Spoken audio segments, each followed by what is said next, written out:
लक्ष्मीपति विष्णु भगवान की जय। जय श्री कृष्ण। ओम नमो भगवते वासुदेवाय नमः। प्रिय भक्तगणों, आज चैत्र माह कृष्ण पक्ष की एकादशी तिथि है और आज पाप मोचनी एकादशी का व्रत है। कुछ स्थानों पर इसे पाप मोचनी ग्यारस भी कहते हैं। यह एकादशी सभी प्रकार के पापों को हरने वाली है। जो भी मनुष्य इस एकादशी का व्रत रखता है और इनकी कथाओं को सुनता है, उसकी सभी प्रकार की मनोकामनाएं पूरी होती हैं तथा घर में सुख समृद्धि धन संपत्ति खुशहाली आती है। व्यक्ति के भयंकर पापों का नाश होता है। इस दिन केले तुलसी और पीपल के वृक्ष की पूजा करने का भी विधान है। भगवान श्री कृष्ण कहते हैं, यह पाप मोचनी एकादशी उन्हें अत्यंत ही प्रिय है और इस पवित्र कथा का आधे पर ही त्याग करने वाले मनुष्य घोर नरक में जाते हैं। इस व्रत कथा को सुने बिना एकादशी का व्रत अधूरा होता है, तो इसलिए कथा को पूरा सुने। तो आज मैं सुना रही हूँ पाप मोचनी एकादशी की बड़ी ही दुर्लभ पौराणिक कथा, जिसे आप सभी भक्तगण बड़ी श्रद्धा तथा प्रसन्न चित मन से पूरा अवश्य सुनिएगा। तो आइए भक्तों, भगवान श्री लक्ष्मी नारायण जी के चरण कमलों का ध्यान करते हुए कथा का रसपान करते हैं। अर्जुन ने भगवान श्री कृष्ण से कहा, हे मधुसूदन, आपने फाल्गुन मास के शुक्ल पक्ष की एकादशी अर्थात आमलकी एकादशी के बारे में विस्तार पूर्वक बताया। अब चैत्र माह के कृष्ण पक्ष में आने वाली एकादशी का क्या नाम है तथा इसकी विधि क्या है, कृपा करके आप मेरी बढ़ती हुई जिज्ञासा को शांत करें। भगवान श्री कृष्ण ने कहा, हे अर्जुन, चैत्र माह के कृष्ण पक्ष की एकादशी को पाप मोचनी एकादशी के नाम से जाना जाता है। एक बार की बात है, पृथ्वीपति राजा मानधाता ने लोमस ऋषि से यही प्रश्न किया था जो तुमने मुझसे किया है। अतः जो कुछ भी ऋषि लोमस ने राजा मानधाता को बताया, वही मैं तुमसे कह रहा हूँ। राजा मानधाता ने कि महान रहस्यों के ज्ञाता महर्षि लोमस से पूछा, हे ऋषि श्रेष्ठ, मनुष्य के पापों का मोचन किस प्रकार संभव है? कृपा कर ऐसा कोई सरल उपाय बताइए जिससे सभी को सहज ही पापों से छुटकारा मिल जाए। महर्षि लोमस ने कहा, हे राजन, चैत्र माह के कृष्ण पक्ष की एकादशी का नाम पाप मोचनी एकादशी है। इसके व्रत के प्रभाव से मनुष्य के अनेक पाप नष्ट हो जाते हैं। मैं तुम्हें इस व्रत की कथा सुनाता हूँ, ध्यान पूर्वक श्रवण करो। प्राचीन समय में चैत्र रथ नामक एक वन था। उसमें अप्सराएं किन्नरों के साथ विहार किया करती थीं। वहाँ सदैव बसंत का मौसम रहता था, अर्थात उस जगह सदा नाना प्रकार के फूल खिला करते थे। कभी गंधर्व कन्याएं विहार करती थीं, कभी इंद्र अन्य देवताओं के साथ क्रीड़ा किया करते थे। उसी वन में मेधावी नाम के एक ऋषि भी तपस्या में लीन रहते थे। वे शिव भक्त थे। एक दिन मंजू घोषा नाम की एक अप्सरा ने उनको मोहित कर उनकी निकटता का लाभ उठाने की चेष्टा की। इसलिए वह कुछ दूरी पर बैठ बीड़ा बजाकर मधुर स्वर में गाने लगी। उसी समय शिव भक्त महर्षि मेधावी को कामदेव भी जीतने का प्रयास करने लगे। कामदेव ने उस सुंदर अप्सरा के भौहों का धनुष बनाया, कटाक्ष को उनकी प्रत्यंचा बनाई और उसके नेत्र को मंजू घोषा अप्सरा का सेनापति बनाया।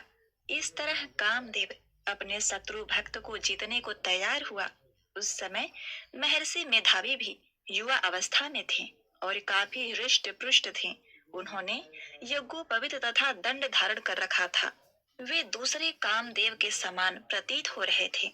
उस मुनि को देखकर कामदेव के वश में हुई मंजू घोषा ने धीरे धीरे मधुर वाणी से बीड़ा का गायन शुरू किया। तो महर्षि मेधावी भी मंजू घोषा के मधुर गाने पर तथा उसके सौंदर्य पर मोहित हो गए। वह अप्सरा मेधावी ऋषि को कामदेव से पीड़ित जानकर उससे आलिंगन करने लगी।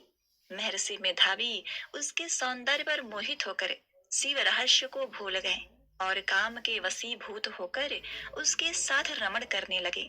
कामदेव के वशीभूत होने के कारण मुनि को उस समय दिन रात का कुछ भी ज्ञात न रहा।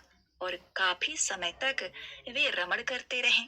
तदुपरांत मंजू घोषा उस मुनि से बोली, हे ऋषिवर, अब मुझे बहुत समय हो गया है, अतः स्वर्ग जाने की आज्ञा दीजिए। अप्सरा की बात सुनकर महर्षि ने कहा, हे मोहिनी, संध्या को तो आई हो, प्रातः काल होने पर चली जाना। ऋषि के ऐसे वचनों को सुनकर अप्सरा उसके साथ रमण करने लगी। इसी प्रकार दोनों ने साथ साथ बहुत समय बिताया। मंजू घोषा ने एक दिन फिर से ऋषि से कहा, हे विप्र, आप मुझे स्वर्ग जाने की आज्ञा दीजिए। मुनि ने इस बार भी वही कहा, हे रूपवशी, अभी ज्यादा समय व्यतीत नहीं हुआ है, कुछ समय और ठहरो। मुनि की बात सुनकर अप्सरा ने कहा, हे ऋषिवर, आपकी रात तो बहुत लंबी है। आप स्वयं ही सोचिए कि मुझे आपके पास आए कितना समय हो गया।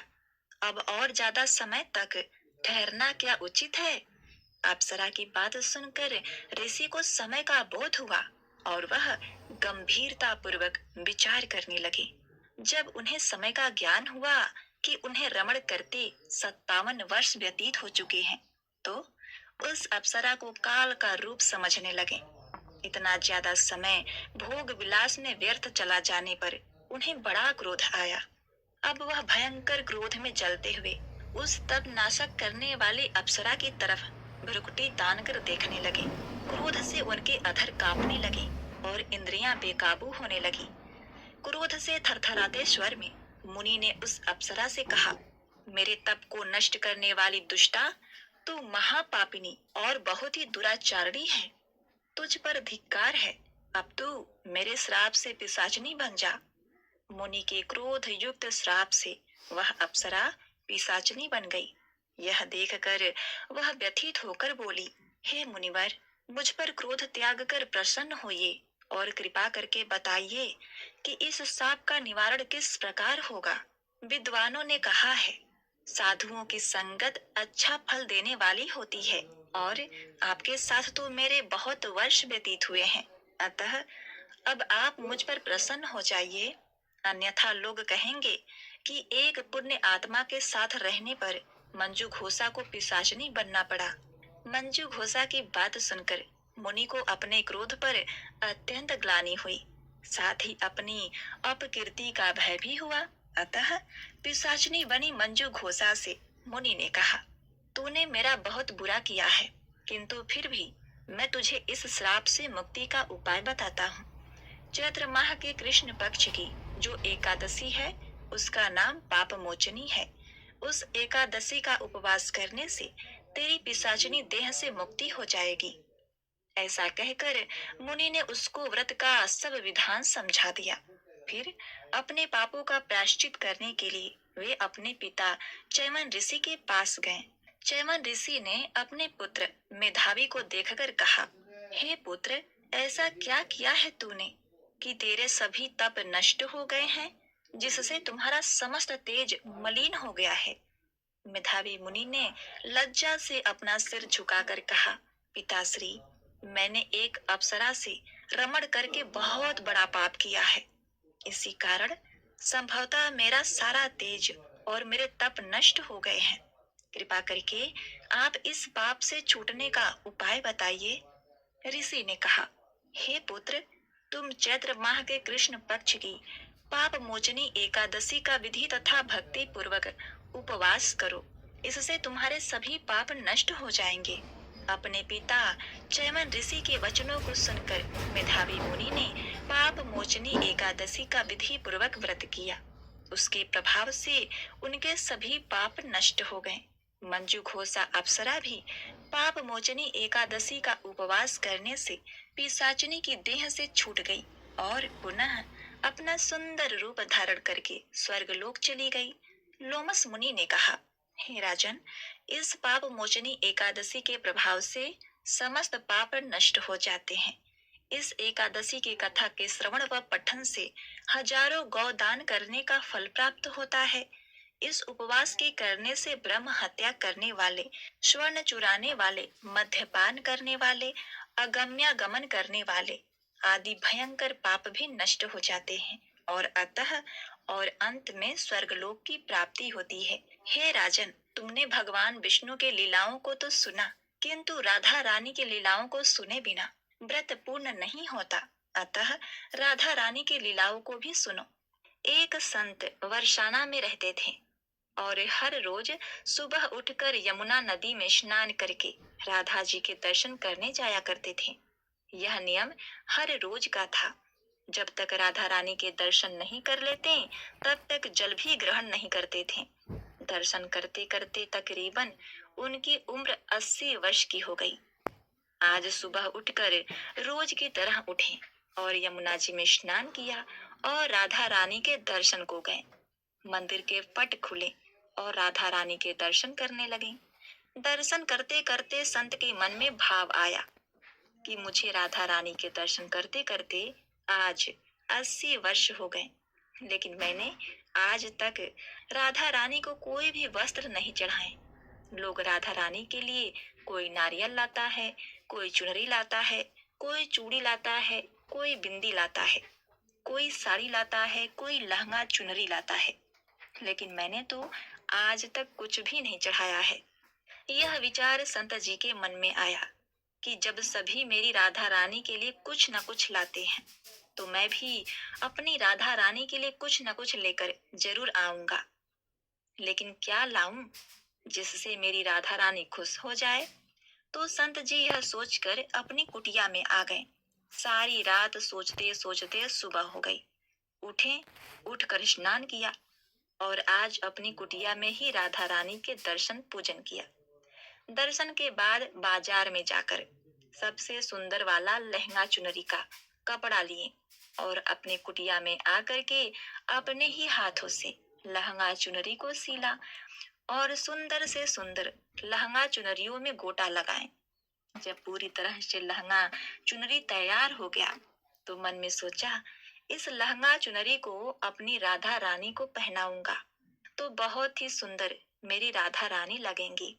यह सोचकर आज संत जी उस लहंगा चुनरी को लेकर राधा रानी के मंदिर को चले गए। मंदिर की सीढ़ियां चढ़ने लगे और अपने मन में सोच रहे हैं, आज मेरे हाथों के बनाए हुए लहंगा चुनरी राधा रानी को पहनाऊंगा तो मेरी लाडली बहुत सुंदर लगेगी। यह सोचकर जा रहे हैं। इतने में एक वर्षाना की लड़की आई और बाबा से कहने लगी, बाबा आज बहुत ही खुश हो, क्या बात है? बाबा बताओ ना। तो बाबा ने कहा, लाली आज मैं बहुत खुश हूँ। आज मैं अपने हाथों से राधा रानी के लिए लहंगा चुनरी बनाया है। इस लहंगा चुनरी को राधा रानी जी को पहनाऊंगा और मेरी राधा रानी बहुत सुंदर दिखेंगी। उस लाली ने कहा, बाबा मुझे भी दिखाओ ना, आपने लहंगा चुनरी कैसी बनाई है? लहंगा चुनरी देखकर वो लड़की बोली, अरे बाबा, राधा रानी के पास तो बहुत सारी पोशाक है, तो ये मुझे दे दो ना। तो महात्मा बोले कि बेटी, तुमको मैं दूसरी बाजार से दिलवा दूंगा। ये तो मैं अपने हाथ से बनाकर राधा रानी के लिए लेकर जा रहा हूँ। तुमको और कोई दूसरा दिलवा दूंगा। प्रिय भक्तों, लेकिन उस छोटी सी बालिका ने उस महात्मा का दुपट्टा पकड़ लिया। बाबा ये मुझे दे दो। पर संत भी जिद करने लगे कि दूसरी दिलवा दूंगा, ये नहीं दूंगा। लेकिन वो बच्ची भी इतनी तेज थी कि संत के हाथ से छुड़ाकर लहंगा चुनरी को छीनकर भाग गई। अब तो बाबा को बहुत ही दुख लगा कि मैंने आज तक राधा रानी को कुछ नहीं चढ़ाया, लेकिन जब लेकर आया तो लाली लेकर भाग गई। मेरा तो जीवन ही खराब है, अब क्या करूं? यह सोचकर संत उसी सीढ़ियों में बैठकर रोने लगे। इतने में कुछ संत वहां आए और पूछा, क्या बात है बाबा, आप क्यों रो रहे हैं? तो बाबा ने उस संतों को पूरी बात बताई। संतों ने बाबा को समझाया और कहा, आप दुखी मत हो, कल दूसरी लहंगा चुनरी बना के राधा रानी को पहना देना। चलो राधा रानी के दर्शन कर लेते हैं। इस प्रकार संतों ने बाबा को समझाया और राधा रानी के दर्शन को लेकर गए। रोना तो बंद हुआ, लेकिन मन खराब था, क्योंकि कामना पूरी नहीं हुई ना। तो अनमने मन से राधा रानी का दर्शन करने संत जा रहे थे और मन में सोच रहे हैं, कि मुझे लगता है कि किशोरी जी की इच्छा नहीं थी। शायद राधा रानी मेरे हाथों से बनी पोशाक पहनना ही नहीं चाहती थी। ऐसा सोचकर बड़े दुखी होकर जा रहे हैं। मंदिर आकर राधा रानी के पट खुलने का इंतजार करने लगे। थोड़ी देर बाद मंदिर के पट खुले तो संतों ने कहा, बाबा देखो तो, आज हमारी राधा रानी बहुत ही सुंदर लग रही हैं। संतों की बात सुनकर जैसे ही बाबा ने अपना सिर उठाकर देखा तो जो लहंगा चुनरिया बाबा ने अपने हाथ से बनाकर लाए थे वही आज राधा रानी ने पहना था। बाबा बहुत ही खुश हो गए और राधा रानी से कहा, हे राधा रानी, आपको इतना भी सब्र नहीं रहा? आप मेरे हाथों से मंदिर की सीढ़ियों से लेकर भाग गई, ऐसा क्यों? सर्वेश्वरी श्री राधा रानी ने कहा, बाबा आपके भाव को देखकर मुझसे रहा नहीं गया। और ये केवल पोशाक नहीं है, इसमें आपका प्रेम है। तो मैं खुद ही आकर आपसे लहंगा चुनरिया छीन कर भाग गई थी। इतना सुनकर बाबा भाव विभोर हो गए और बाबा ने उसी समय किशोरी जी का धन्यवाद किया। बोलिए श्री राधा रानी सरकार की जय। जय श्री कृष्ण। हरे कृष्ण कृष्ण कृष्ण हरे हरे, हरे राम राम राम हरे हरे। ओम नमः शिवाय। प्रिय भक्तगणों, इस कथा को पूर्ण करते हुए भगवान विष्णु को समर्पित इस कथा का श्रवण करें। एक बार देवर्षि नारद जी बैकुंठ धाम गए। वहां उन्होंने भगवान विष्णु को नमन किया। नारद जी ने श्री हरि से कहा, प्रभु, पृथ्वी पर अब आपका प्रभाव कम हो रहा है। धर्म पर चलने वालों को कोई अच्छा फल नहीं मिल रहा। जो पाप कर रहे हैं उनका भला हो रहा है। तब भगवान श्री हरि ने कहा, ऐसा नहीं है देवर्षि, जो भी हो रहा है सब नियति के जरिए हो रहा है। नारद जी बोले, मैं तो देखकर आ रहा हूँ, पापियों को अच्छा फल मिल रहा है और भला करने वाले धर्म के रास्ते पर चलने वालों को बुरा फल मिल रहा है। भगवान ने कहा, कोई एक ऐसी घटना बताओ। नारद ने कहा, अभी मैं एक जंगल से आ रहा हूँ। वहां एक गाय दलदल में फंसी हुई थी। कोई उसे बचाने वाला नहीं था। तभी एक चोर उधर से गुजरा। गाय को फंसा हुआ देखकर भी वह नहीं रुका। वह उस पर पैर रखकर दलदल लांघकर निकल गया। आगे जाकर चोर को सोने की मोहरे से भरी एक थैली मिली। हे प्रभु, थोड़ी देर बाद वहां से एक वृद्ध साधु गुजरा।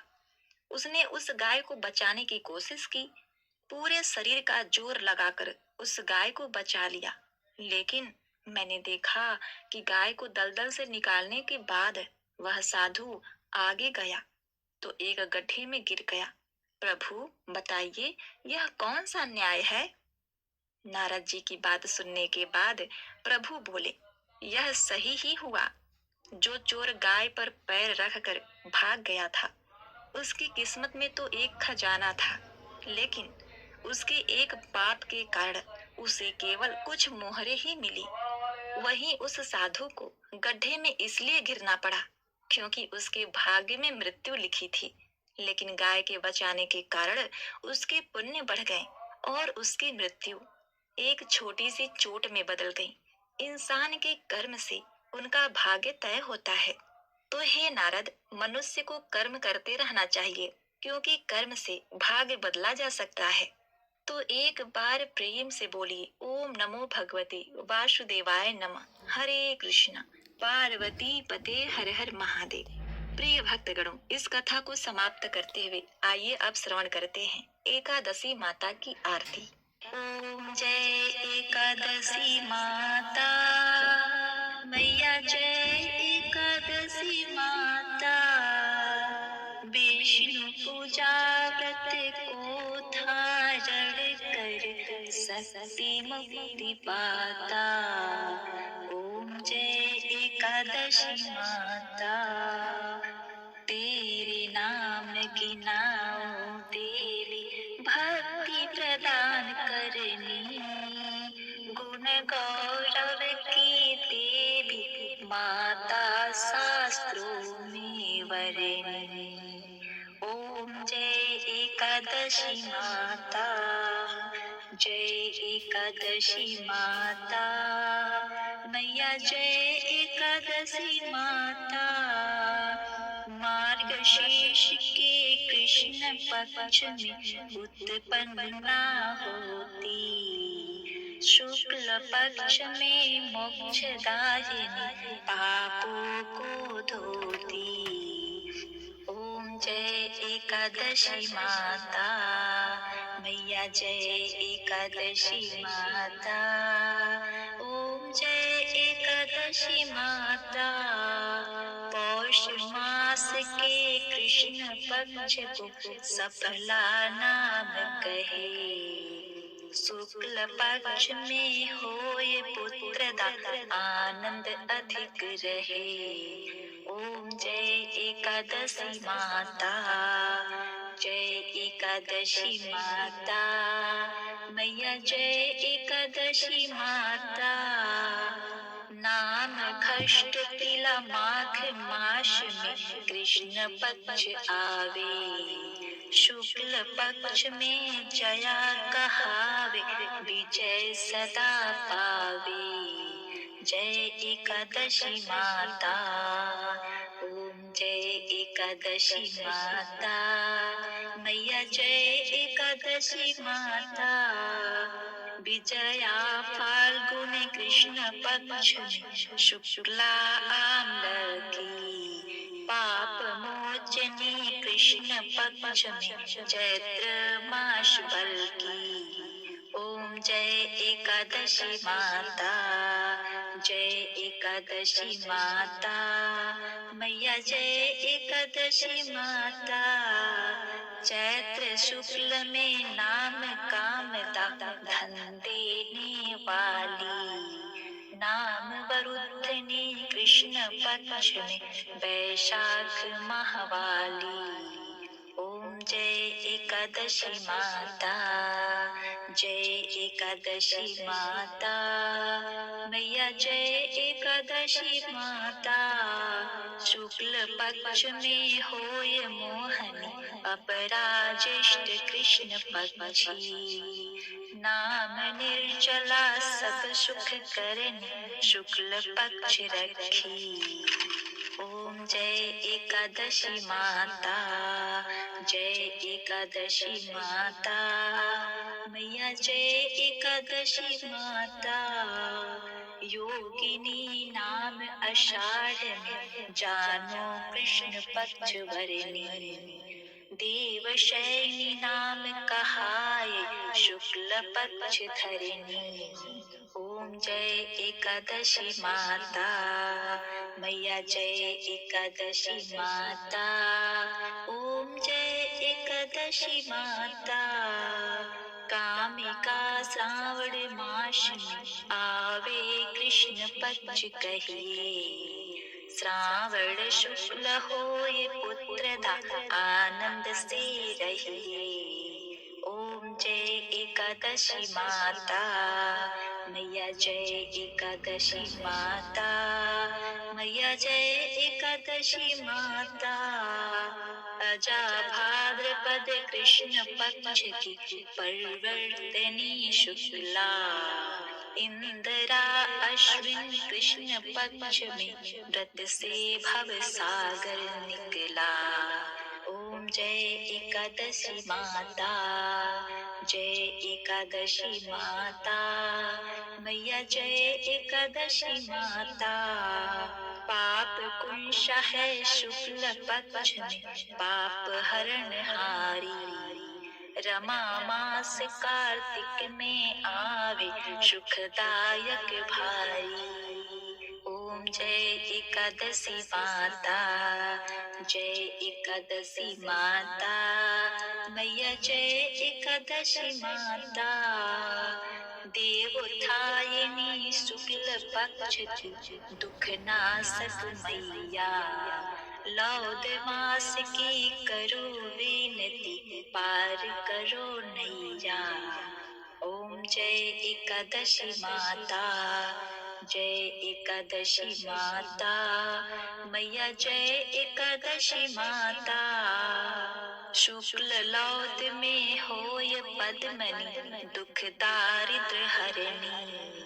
परमा कृष्ण पक्ष में होती, जन मंगल करणी। ओम जय एकादशी माता, जय एकादशी माता, मैया जय एकादशी माता। जो कोई आरती एकादशी की, भक्ति सहित गावे, जन रघुनाथ स्वर्ग का वासा, निश्चय वह पावे। जय एकादशी माता, ओम जय एकादशी माता, मैया जय एकादशी माता। एक बार प्रेम से बोली जय श्री कृष्ण। लक्ष्मी मात की जय, जय विष्णु भगवान। ओम नमः शिवाय।